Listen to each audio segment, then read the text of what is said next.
You had I heard an interview with you. You called it like delicious destruction or something. Oh, beautiful destruction. Yeah. You know, it's like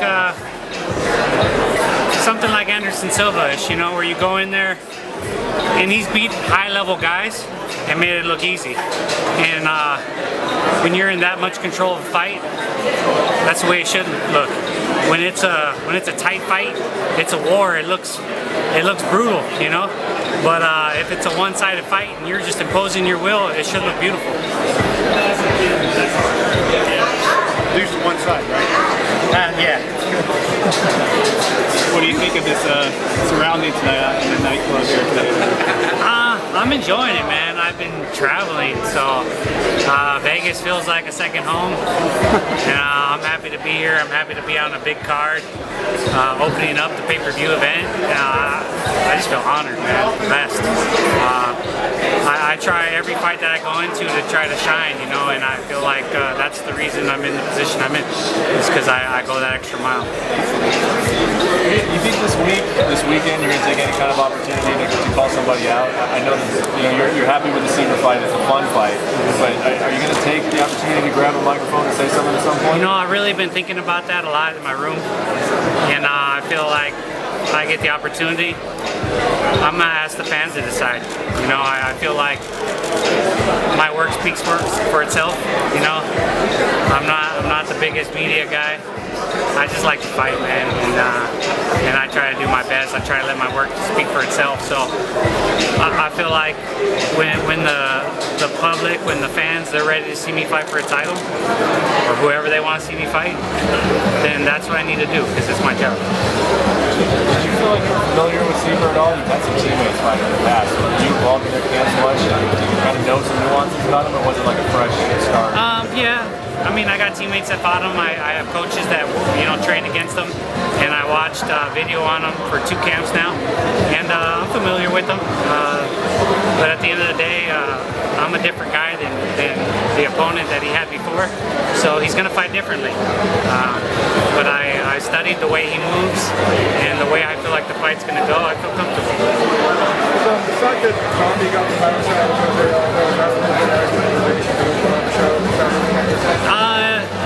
yeah, definitely. You know, I mean, it did kind of, you know, burst my bubble a little bit, you know, but he's not ready. You know, he'll get exposed, man. He's not. Ricardo Lamas would have been 100% easy win for him. So that's fine. I'll get my chance.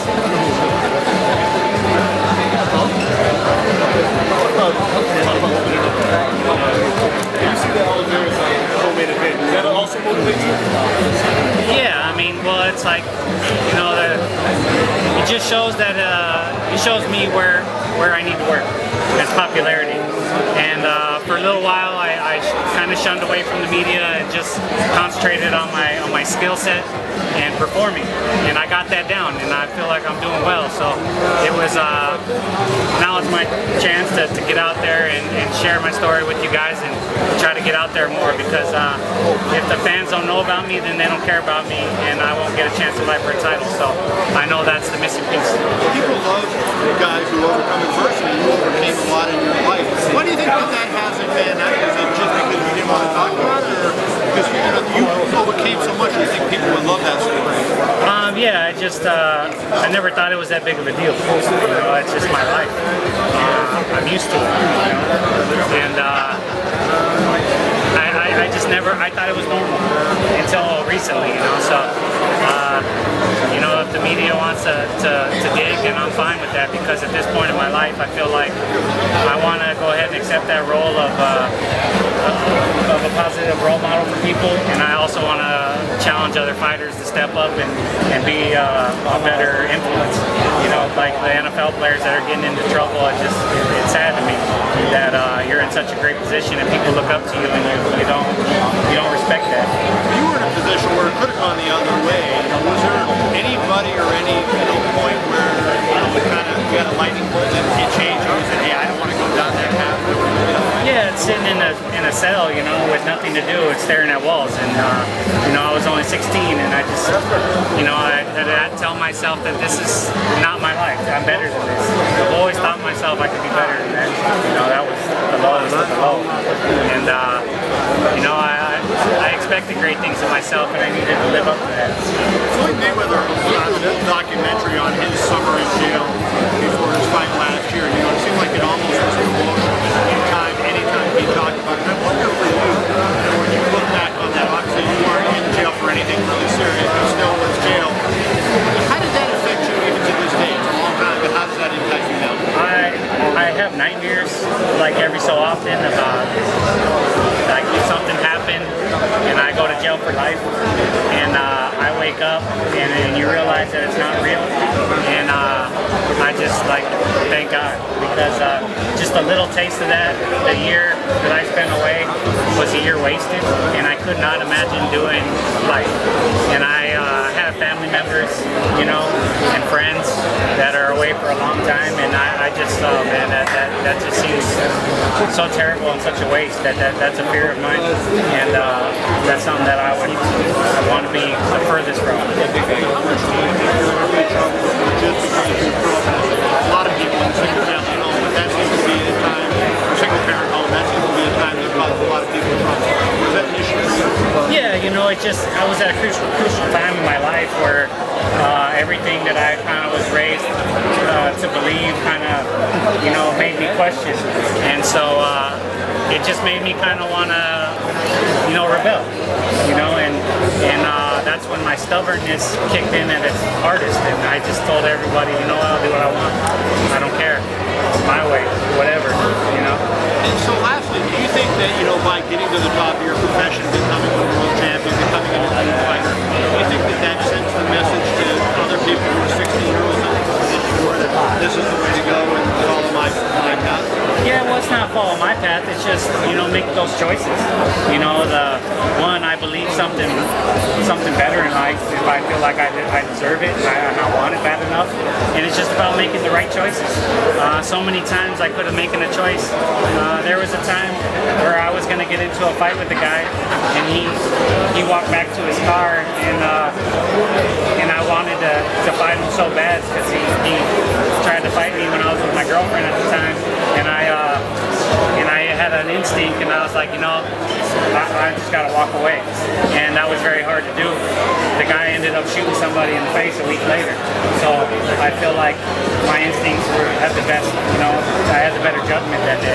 And it's so many situations like that are just hit or miss, you know, you know, one bad choice, you know, so I just want people to make sure that one choice, you know.